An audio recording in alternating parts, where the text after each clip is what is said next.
Well, we had a big one last week, a couple of weeks ago, didn't we? Again, that today, very similar, I think, Steve. We expected United to come in and be a lot tighter than they were. As we mentioned before, 7 minutes in, they're already down 1-0. So from then on, they have to at least try and come out and play and take the game to them. But quality-wise, it just wasn't good enough. We spoke to Owen about patterns of play as well, trying to play out from the back, trying to get through midfield to a forward player. There was nothing. Technically, they were poor on the ball. They gave the ball away all the time. And it shows how far away they are when you then look at the other side, how comfortable they were in possession. The angles they make, Rodri, the angles they make, Bernardo Silva, Kevin De Bruyne, always in space, 1-2 touch, pass the ball. It was a massive golfing class, we know that, but does anything change? Are we really surprised by United being short of City and Liverpool? I don't think they're massively short of Chelsea, in all honesty. I think they could go and beat teams like Chelsea. And I think just the same now is going to happen again. We'll struggle against some big teams. We might go on a run now, beat all the teams we expect to do, and then think we're a good team again. But realistically, you'll come straight back to this type of performance and the Liverpool performance. And in terms of those numbers and what Paul's saying, this is an incredible stat. 13 years they've been collating those stats that we use every week, and in that period in the Premier League, that is the lowest touches that Manchester United have ever had in an opposing team's penalty area. And they were at home. I mean, that's the biggest worry. I mean, I said to Scholes halfway through the first half, I said, they'll be happy with this at 1-0. And even in the second half, I said to him, they'll be happy with this at 2-0. And I think that's what it was, Steve. You know, it was almost like, we'll take this now. But the point is, you got to have a go. You know, you got to put some pressure on, get the bodies forward, get some crosses in the box, interchange, link. They've got so many unbelievable attacking players. Jadon, Sancho, Marcus Rashford, Cristiano Ronaldo, Bruno Fernandes. Create.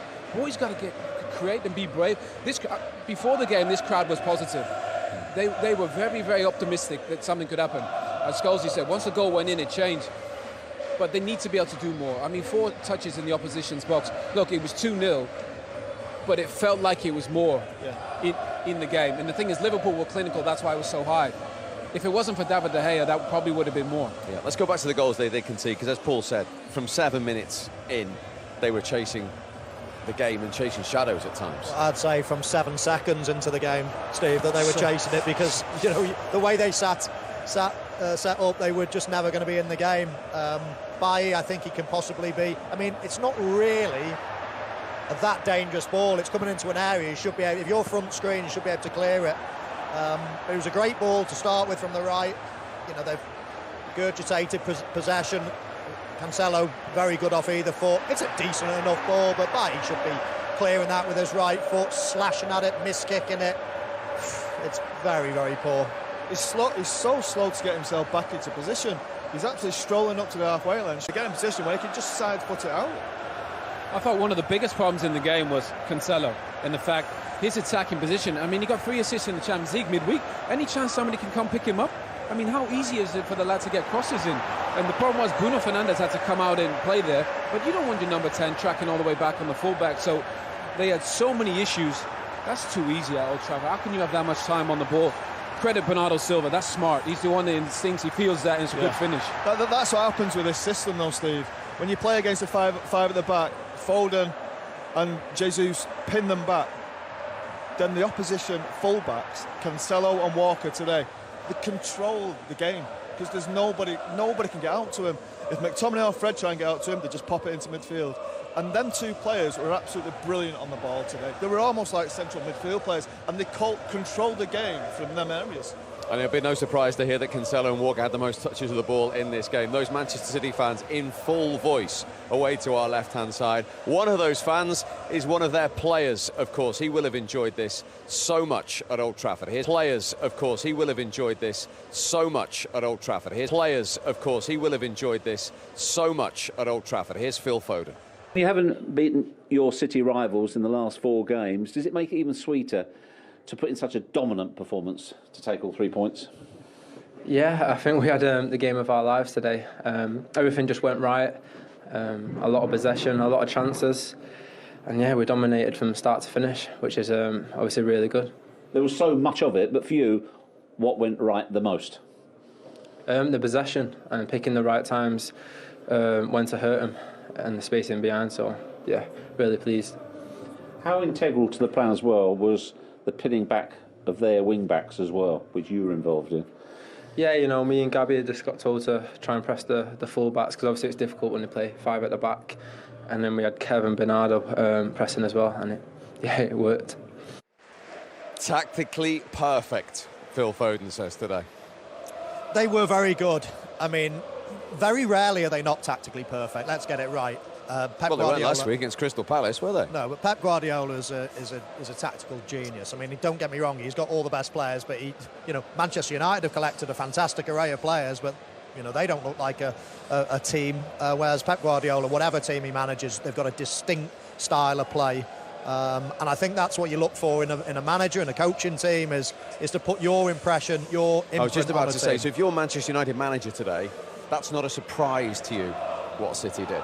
No, City have been doing that for years. But what is a So? surprise? You turn up and you see Manchester United and you don't know what formation they're going to play. They're collecting a load and load of players, all these great players from around the world, and they're going to play. They're chopping and changing all the time. I mean, you've got to have a vision. You've got to be able to see further than the end of your nose and think, right, this is the way we're going to play. No matter what, we're going to buy players for these positions, right? And now let's go and play that position. If things go wrong, if you concede 5 against Liverpool, you don't think, right, the defence is rubbish, let's just go and put one more player in there. It's ridiculous. And I'll go back to what Jurgen Klopp did at Liverpool, and he's the best exponent at it. He came in and said, this is how we're going to play. Our full-backs are going to bomb forward. We're going to have a sit in midfield. We're going to play 3 up front. And do you know what? We'll go 3-0 up, and then they used to concede 3 all the time. And what did he think? We're conceding all the time. Let's put more... No, he didn't. It's the best thing in the world because it weeds out the weak. The poor players get weeded out because they get exposed in a formation. All Ole Gunnar Solskjaer does, as soon as there's a weak player, let's cover for him, let's put even more defensive. And in the meantime, you're buying hundreds of millions of pounds worth of players. It's like, you don't do that. Weed out the weak. If you're not good enough, go and get someone else. But in the meantime, go through the pain barrier because this is how we're going to play. This is how we're going to play, no matter what. So all they're doing at the minute is just covering for weaknesses and looking at the next week. Oh, good team, let's just play loads of defenders. Oh, bad team, let's play loads of attackers. It's rubbish. That's not how you go about attackers. It's rubbish. That's not how you go about things. You have to have a long-term plan. At the minute, Manchester United going one Wednesday to the next Saturday, just step by step. They're a bit good. Oh, let's panic. Let's play loads of... That's not how you do it. You've got to have a long-term plan. Weed out the rubbish if that's the case, but you've got to go through a bit of pain on the way because Man United aren't, mid-table Premier League team. If their target is the top of the... to win the league, then that's how they've got to do it. They're not going to do it by just us lot sitting here and thinking, do you know what? He's going to play defensive again today because he's playing against a better team. We're talking about Man United here. I can't stand there and we all agree that that's what was going to happen, but I can't accept that that's the right thing that's going to happen. Yeah, I know what Michael's saying. A conviction has to come from your coach of a way you're going to play football. Ole's been here 3 years now, and we're coming today not really knowing what he's going to do, as Michael said. And again, that ruins everything. That makes the recruitment almost impossible because you're not buying players for a system. You look at Pep, he buy players for his system. He brought Grealish in this year for his system. Mahrez in for his system. Jurgen Klopp brings Jota as another forward in for his system.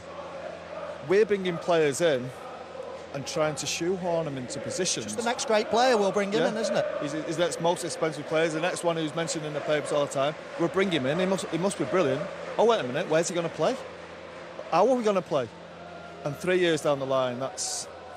Well, you've seen on the pitch. You've seen the evidence on the pitch, haven't you? Today and 2 weeks ago. We're a long way off. As Michael said, I do think we've got a group of good players, but all he has to convince himself, not himself, he has to convince everyone that he's the right man to find the right formation for this team. Stop messing about changing it for everybody else, as we keep on doing.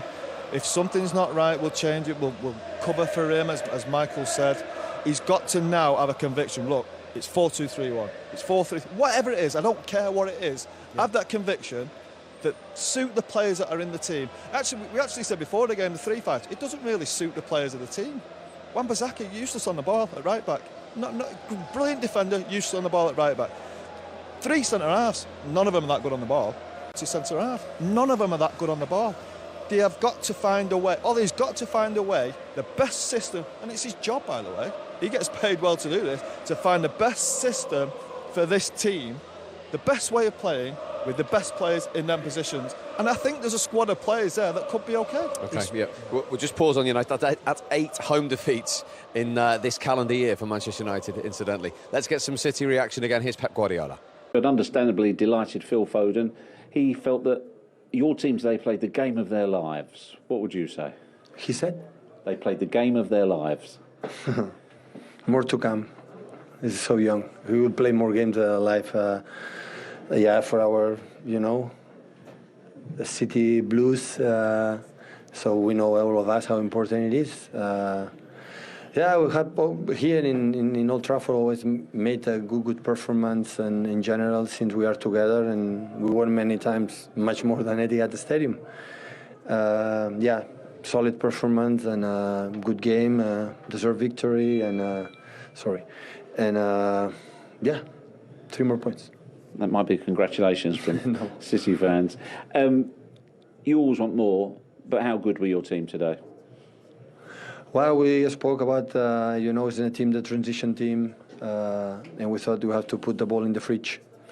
So a lot of passes, and in the last moment we arrived, a lot of passes, and in the last moment we arrived there, and after look the situations. We said if they jam to try to find, and after contact with the wingers, but they didn't jam in the first half, a little more in the second one, but not much. And our players in the middle, and except 10 minutes the second half, and we lose stupid balls. The rest was really good. As you said at the end, I don't think he can believe how comfortable that was for a derby. But you want to go back to your original point. Sorry, we had to stop you in full flow for Pep Guardiola. I was listening to Scholes with interest, and I just think that at the minute Manchester United are being managed as if they're, a mid-table team in a way, firefighting all the time. Like a new team will come to town and they'll change their way of playing and to suit them. And I just don't think that's if that's the game plan is just to be in and around the top 4 and Europa League places, then fine. But it's not. You ask any fan, you ask any ex-player, they all want to win the league. They strive to be the best. And if you're going to be the best, you have to go through a bit of pain along the way. And that's okay. Man City coming to town, don't matter. This is the way we're going to play. And you know what? We might get beat 3 or 4-0. But that's going to just highlight where we need to improve, and that's the only way you progress. Not by disbanding everything that you've just invested in, trained for, everything else. Disband all that because a good team are coming to town, and now we're just going to, forget about Sancho. We've just spent 70, 60 million on or whatever. Forget about the next player, all these great players. No, you've bought these players for a reason. Go and play them in the best positions, in the right formation, and then might go through a bit of pain along the way, but you'll get there eventually. Because this squad, by the way, Steve, is not that much worse than the other top 3. The player for player, they've got some incredible players, but they're miles off it because the way it's being run. Where do you stand on this? Yeah, I think they got a lot of issues. I think in terms of defensive, they've gone poor all of a sudden, which was one of the strongest points last season. There's no patterns of play in terms of possession, so then the players look up and there's nobody to hit. Can't get out. If you watch all the top teams play, you know where the ball's going to go before it even goes there. Every time it goes pop, pop, pop, pop. You watch the City players, we saw them from the side today. They all sit in little pockets of space where they know is their space. So if the ball goes there, somebody's in there. For United, they're always just reacting. And you know how the top team's going to play. The boys are right. The formation pretty much doesn't change depending on the personnel. And I think for United, every time you come here, it could be a different shape, different formation. And that's just the work.